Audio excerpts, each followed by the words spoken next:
The photograph arrived at the New York State Archives in Albany during the winter of 2024, part of a massive collection donated by the estate of Margaret Thornfield, whose family had deep roots in the Hudson Valley region. Among hundreds of family documents spanning 5 generations, State Archivist Dr. Catherine Reed discovered a small studio portrait that would soon expose one of the most horrifying cases of child murder in early 20th century New York. The sepia-toned image, measuring 4.6 inches and mounted on typical studio cardboard, showed 2 young boys in an affectionate embrace. The studio mark on the reverse read, Henderson Photography, Albany, New York, October 12, 1902. The older boy, appearing to be around 10 years old, had his arm protectively wrapped around his younger brother, who looked to be perhaps 6. Both children were dressed in their finest clothes, dark wool suits with crisp white collars and carefully polished shoes. At first examination, the photograph appeared to capture a beautiful moment of sibling love and family prosperity. The older boy, identified from estate documents as Michael Thornfield, displayed a serious but gentle expression as he held his younger brother Daniel. The younger child leaned trustingly into his brother's embrace, his small hand resting on Michael's arm in a gesture of complete faith and affection.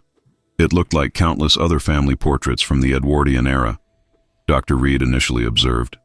2 well-dressed children from what was obviously a prosperous family, captured in a moment of genuine brotherly love.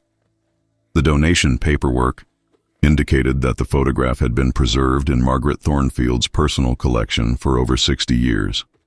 A small note in her handwriting, attached to the photo's backing, simply read, Michael and Daniel, the last picture before Father returned from the sanitarium.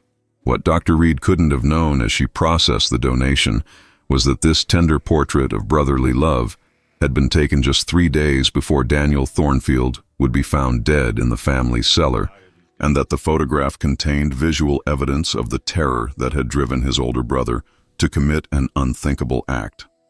Dr. Reed was preparing the photograph for digital preservation when she decided to examine it under high magnification to ensure the best possible scan quality.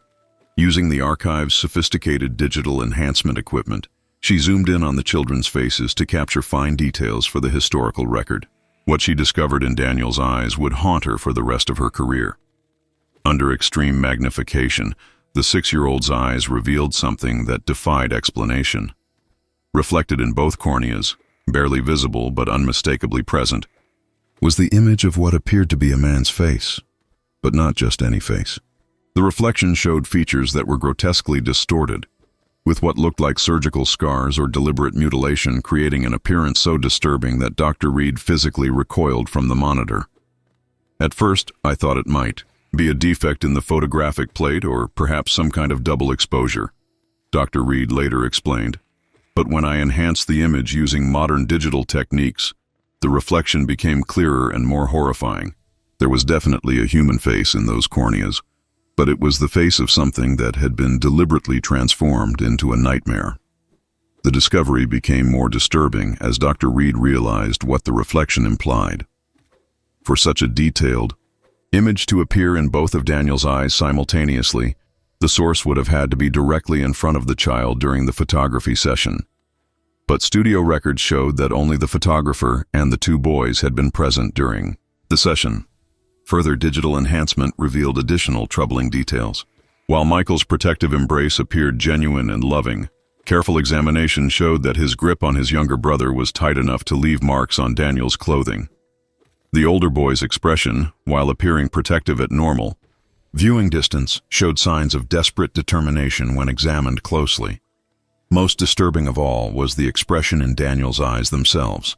While the reflected image was horrifying enough, the child's own gaze showed a combination of terror and pleading that suggested he was looking at something or someone that posed an immediate threat to his life. Dr. Reed began to suspect that this photograph had captured more than just a moment of sibling affection. It might have preserved evidence of imminent danger. Dr. Reed's investigation into the Thornfield family background revealed a history of wealth, prominence, and carefully hidden tragedy. The family had been among Albany's most respected citizens, with patriarch Dr. Edmund Thornfield serving as one of the city's leading physicians and his wife, Margaret, active in various charitable organizations. City records and newspaper archives from the early 1900s painted a picture of an ideal family living in one of Albany's most prestigious neighborhoods. Dr. Thornfield was frequently mentioned in society. Pages for his medical innovations and charitable work, while Mrs. Thornfield was praised for her dedication to children's welfare organizations. However, Dr. Reed discovered troubling gaps in the family's public record. In early 1901, Dr. Thornfield had suddenly disappeared from Albany society for several months, with only vague references to medical treatment and recuperation explaining his absence. During this same period, Mrs. Thornfield had apparently sent both boys to live with relatives in Boston. Medical records from the New York State Hospital System revealed that Dr. Edmund Thornfield had been committed to the Hudson River State Hospital for the Insane in February 1901, following what was described as a complete mental breakdown with violent episodes. The commitment papers, signed by his medical colleagues, described symptoms including paranoid delusions, aggressive behavior toward family members, and obsessive experimentation with surgical procedures on animals. Most disturbing were the hospital's treatment records, which documented Dr. Thornfield's condition during his institutionalization. Patient displays continuing obsession with facial surgery and reconstruction, one report noted. Has repeatedly requested mirrors and surgical instruments, claiming he must correct the imperfections in his appearance. Patient has also expressed desire to help his children achieve physical perfection through surgical intervention.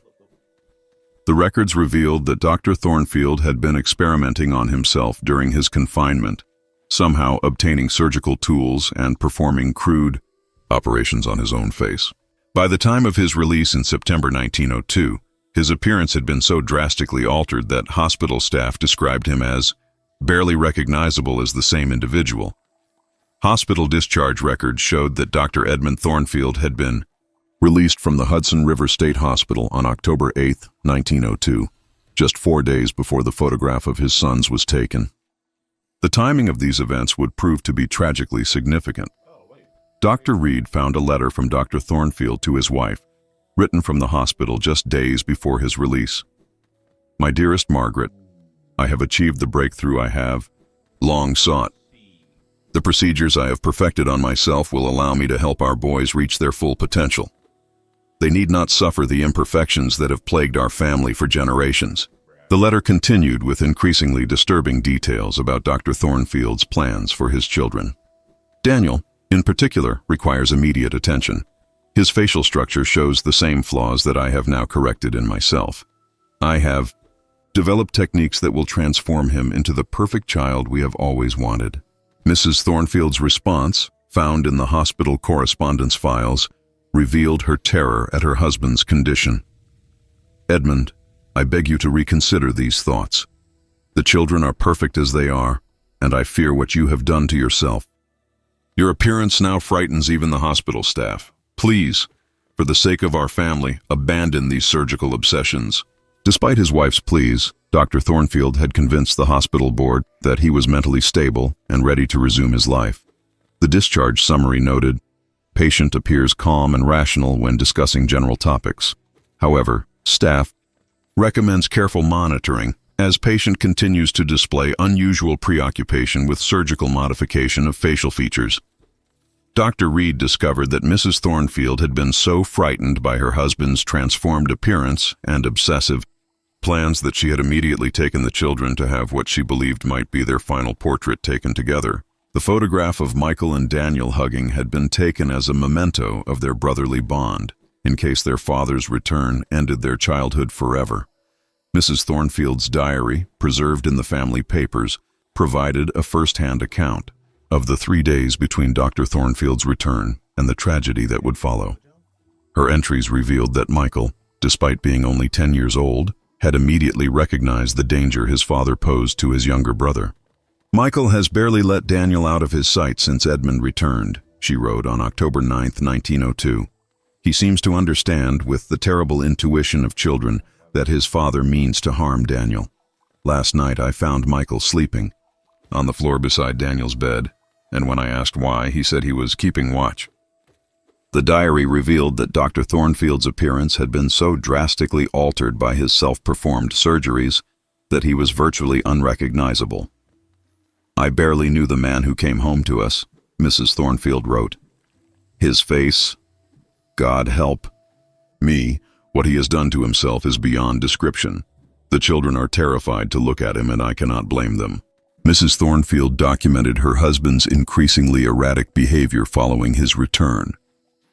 "Edmund spends hours staring at Daniel, making notes in that terrible journal of his. He speaks constantly about necessary improvements and perfecting the child's structure. I have hidden all the kitchen knives, but I fear he has surgical instruments hidden somewhere in the house." The diary revealed that Michael had been trying to protect his younger brother through constant vigilance and careful positioning. "Michael follows Daniel everywhere, always placing himself between the boy and his father," Mrs. Thornfield noted. "He has developed an elaborate system of signals to warn Daniel when Edmund is approaching." Most heartbreaking was Mrs. Thornfield's account of the photography session. "I took the boys to have their portrait made today, knowing it might be the last picture of them together. Michael held Daniel so tightly during the session, and I could see the terror in both their eyes. They know what their father is planning, and they know I am powerless to stop him." Mrs. Thornfield's diary entries from October 14, 1902 provided a minute-by-minute account of the night that would end in tragedy. Her words revealed a family living in absolute terror, with a 10-year-old boy serving as the only barrier between his little brother and a father who had descended into homicidal madness.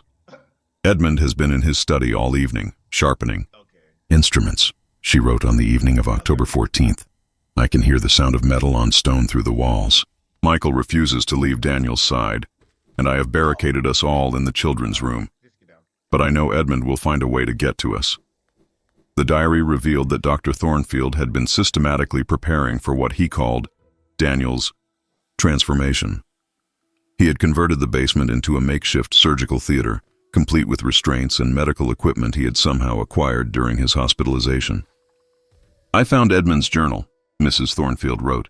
"The drawings in it, I cannot describe what he plans to do to Daniel. He believes that by altering the child's facial structure, he can create a perfect specimen free from the genetic flaws he perceives in our family line." The entries showed that Michael had understood the full extent of the danger. "Michael came to me tonight and asked if I had a key to the cellar," his mother wrote. "When I asked why, he said that Daniel was having nightmares about the basement, and he wanted to make sure his father couldn't take his brother down there." Mrs. Thornfield's final entry before the tragedy was written in the early hours of October 15th. "I have failed as a mother and a wife. I cannot protect my children from their own father, and I cannot stop what is about to happen. Michael has taken Daniel to hide in the cellar, believing it is the safest place. He does not know that Edmund has turned it into a chamber of horrors. God forgive me.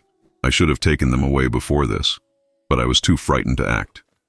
The Albany Police Department records from October 15, 1902, provided the official account of what became known as the Thornfield family tragedy. The initial police report, filed by Officer James Sullivan, described one of the most disturbing crime scenes in the city's history. Responded to 418 State Street at approximately 8:30 a.m. following report of disturbance, Officer Sullivan wrote, "Found Mrs. Margaret Thornfield in hysterical condition on front porch, claiming her husband had taken the children to the cellar. Upon investigation, discovered scene of unimaginable horror in basement." The police report revealed that Dr. Thornfield had indeed converted the cellar into a surgical theater, complete with restraining devices and an array of medical instruments. But the scene that greeted investigators was not what anyone could have expected. "Found 2 bodies in basement surgical area," the report continued. "Adult male, identified as Dr. Edmund Thornfield, deceased from blunt force trauma to skull. Juvenile male, age approximately 6, identified as Daniel Thornfield, also deceased from similar injuries. Second juvenile male, age approximately 10, identified as Michael Thornfield, found in catatonic state beside bodies." The investigation revealed that Michael had indeed tried to protect his younger brother by hiding in the cellar, not realizing that this was exactly where his father intended to perform his horrific surgery. When Dr. Thornfield had found them there, he had immediately begun restraining Daniel for the planned operation. Detective Inspector Thomas Murphy's supplementary report provided additional details. Evidence suggests that Michael Thornfield attacked his father with a surgical hammer when the adult male began restraining the younger child. Multiple blows to the skull killed Dr. Thornfield instantly. However, in the struggle, Daniel Thornfield also sustained fatal head injuries. The most disturbing detail in the police reports was Inspector Murphy's observation about Michael's condition. The surviving child appears to have suffered complete mental breakdown. He sits motionless, staring at his hands, repeatedly whispering, "I couldn't save him, and I tried to stop him." Child shows no response to external stimuli. The investigation into the Thornfield family tragedy revealed the full extent of Dr. Edmund Thornfield's descent into madness and the heroic but ultimately tragic efforts of his 10-year-old son to protect his younger brother. Medical examiner Dr. William Hayes provided crucial insights into what had occurred in the basement that night. The pattern of injuries suggests that Michael Thornfield acted in defense of his younger brother, Dr. Hayes concluded. The boy struck his father with sufficient force to cause immediate death, indicating the desperate nature of his actions. Unfortunately, in the struggle that ensued, Daniel sustained fatal injuries that may have been accidental. The medical examiner's report also documented the horrific preparations Dr. Thornfield had made for his planned surgery on Daniel. The basement contained restraining devices specifically sized for a small child, along with surgical instruments that had been sharpened to surgical precision. Notes found at the scene indicate that Dr. Thornfield planned to perform extensive facial reconstruction on his youngest son. Mental health experts who examined Michael after the tragedy concluded that the boy had suffered a complete psychological break from the trauma of killing his father and failing to save his brother. Dr. Sarah Whitman, one of New York's pioneering child psychologists, documented Michael's condition in her case notes. Michael Thornfield presents with severe dissociative symptoms consistent with extreme trauma, Dr. Whitman wrote. The child alternates between periods of complete withdrawal and episodes where he relives the events of that night, repeatedly, attempting to save his brother from an imaginary threat. The case became a landmark in early child psychology, as experts struggled to understand how to treat a child who had committed violence in defense of another child. Michael was eventually placed in the care of specialized physicians at the New York State Hospital, where he remained for the rest of his life. Mrs. Thornfield never recovered from the tragedy. She was found dead in her home 6 months later, having taken her own life. Her suicide note simply read, "I failed to protect them both. May God forgive me and reunite me with my babies." Dr. Reed's investigation uncovered one final devastating piece of evidence that explained the horrifying reflection in Daniel's eyes in the 1902 photograph. Hidden among Dr. Thornfield's medical papers was a detailed journal documenting his surgical self-modifications and his plans for his children. The journal entries revealed that Dr. Thornfield had not only performed surgery on himself while institutionalized, but had also convinced hospital staff to allow him photographic documentation of his research. These photographs, intended for medical records, showed the progressive destruction of his face through repeated surgical procedures. Dr. Thornfield had become obsessed with achieving what he called facial perfection, Dr. Reed noted. But his surgeries had instead created a grotesque appearance that terrified everyone who saw him, including his own children. The journal contained Dr. Thornfield's own description of his appearance after the surgeries. "I have successfully removed the genetic imperfections that have plagued our family line. The scarring and reconstruction create a new template for human beauty that others cannot yet appreciate." Most significantly, the journal revealed that Dr. Thornfield had shown these medical photographs to his children immediately upon his return home, explaining that this was how he planned to improve their appearance. The terrifying reflection captured in Daniel's eyes during the photography session was Dr. Thornfield's mutilated face as he stood behind the camera, showing the children one of these medical photographs. He was literally showing them what he planned to do to them, Dr. Reed realized. The reflection in Daniel's eyes wasn't just his father's face.